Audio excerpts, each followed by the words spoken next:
Let's be real. Organic food is expensive, confusing, sometimes even fake. You're standing in a store holding a $6 box of wilted spinach, wondering if it was worth it. Meanwhile, your neighbor casually plucks cherry tomatoes off a vine like she was in a shampoo commercial. So what if you could grow your own food, a real organic food, without a farm, without fancy tools, and without killing your houseplants? That's what we're doing today. Stick around to learn why organic food matters more than ever, how you can grow it on a windowsill, a balcony, or a backyard, and the mistakes to avoid so your plants don't give you the silent treatment. Oh, and we'll show you how the Strong Echo AI gardening app makes it stupidly easy. You can grow it. Why organic food even matters. Let's break down organic, because these days that word gets thrown around more than a frisbee at a music festival. Organic means no synthetic pesticides, no chemical fertilizers, no GMOs. Basically, your food hasn't been treated with stuff you can't pronounce and probably shouldn't Google before bed. But here's the juicy part. A lot of that organic food in stores still shipped from halfway across the planet. It might meet the minimum requirements, but it ain't exactly farm to fork. More like farm to truck to plane to sad fridge. When you grow your own, though, that's next level organic. That's knowing exactly what went into your food, and more importantly, what didn't. It's flavor, it's freedom, and it makes you feel slightly superior at dinner parties.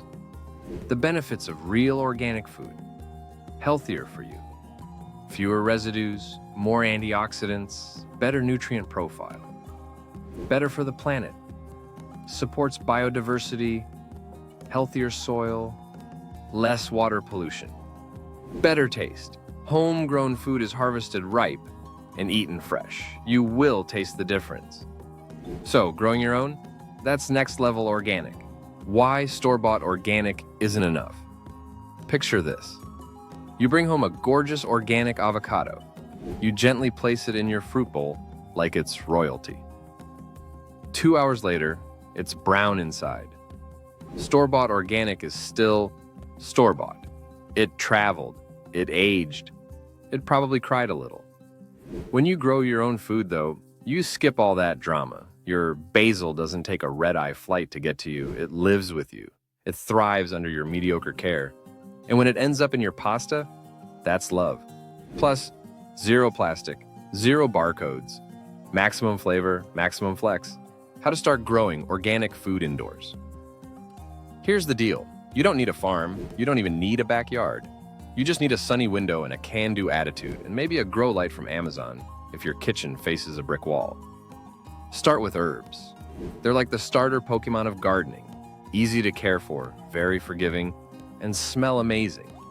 Try basil. Smells like confidence. Mint smells like mojitos. Cilantro smells like controversy. Pro tips: water when the top inch is dry. Not every time you feel emotionally overwhelmed. Use pots with drainage unless you want root rot, aka plant sadness. Let there be light.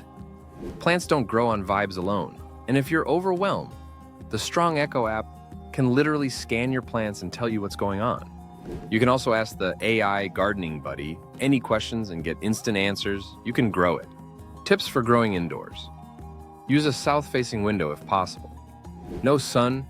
Grab a grow light or a full-on hydroponic indoor growing system. Use organic potting mix plus compost. Water when the top inch is dry. Not on a timer, but when the plant asks. Mistakes to avoid: overwatering, aka plant drowning. Tiny pots that stunt growth. Ignoring pests indoors. Yes, fungus gnats are real. Balcony gardening, the sweet spot. If you have a balcony, you have no excuse. That thing is a food factory waiting to happen. You can grow tomatoes in buckets, peppers in pots, lettuce in rail planters, strawberries in hanging baskets. You're basically 3 containers away from becoming the local urban homesteading legend. Just remember, bigger pots mean happier plants. Drainage holes are not optional. Wind happens. Secure your setup unless you want to chase a tomato plant down the street. Also, watering becomes your new form of therapy. Add music, sip coffee, pretend you're in a rom-com. What to grow on your balcony? tomatoes, peppers, salad greens, strawberries, herbs that need more sun. Tools to get started: 5-gallon containers or grow bags, organic soil plus compost, a watering can. Bonus, it makes you feel like a garden witch. Mistakes to avoid: overcrowding, yes, your plants need personal space, not securing pots on windy days, ignoring drainage holes. Backyard gardening, going all in, even if you're a beginner. The backyard, the promised land. Don't go wild and plant 14 different things your first weekend. That's how you end up crying in a kale jungle. Start small. 1 raised bed, a few grow bags. Pick 2-3 veggies you actually eat. If you've never even looked at a beet, maybe don't grow 20. Best beginner crops: zucchini, grows like it's trying to win a race. Leafy greens, fast, forgiving, and delicious. Bush beans, cute and productive. And yes, composting sounds gross, but it's just food scraps turning into plant gold. It's like recycling, but way more satisfying. Mistakes to avoid: planting too much at once, using cheap soil, you'll regret it, ignoring bugs until it's a horror movie. Common mistakes and how to avoid them: doing too much too soon. Start small, grow confidence. Not learning your grow zone. App solves this. Ignoring your plants. Check them daily like a needy pet. Skipping companion planting. Some plants are besties, some are enemies. Freaking out when something dies. It happens. You learn, move on. The true benefits of growing: organic food yourself, you save money. You eat fresher, cleaner food. You reduce waste, you reconnect with nature. You gain a new hobby that literally feeds you. Your kids or neighbors learn where food actually comes from. Emotional benefit: you become someone who grows food. That's powerful. All right, you're ready? Pick 1 plant. Find 1 spot to grow it. Use the Strong Echo AI gardening app to guide every step. Take a pick and start your garden journey today. What's the first thing you want to grow? Drop it below. We're replying to as many as we can. No farm, no problem. With a pot, a little light, and the right mindset, you can grow it. Get the most out of your growing season. Troubleshoot any problem with our AI gardening buddy.